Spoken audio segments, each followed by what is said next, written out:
Eu tenho aqui um desenho muito bonito. É um desenho de luz e sombra.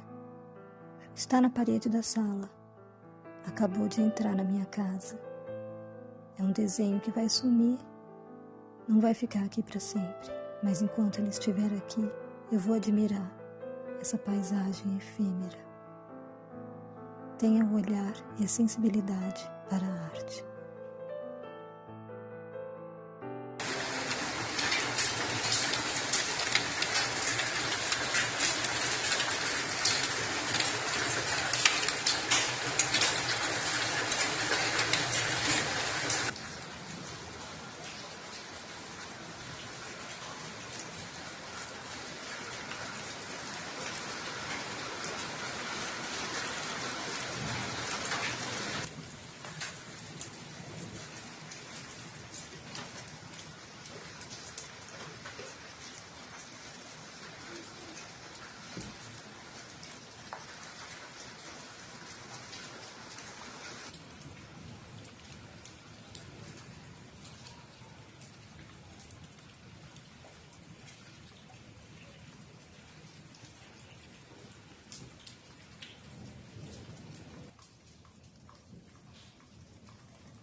Obrigada, Senhor, pela chuva e pelo sol.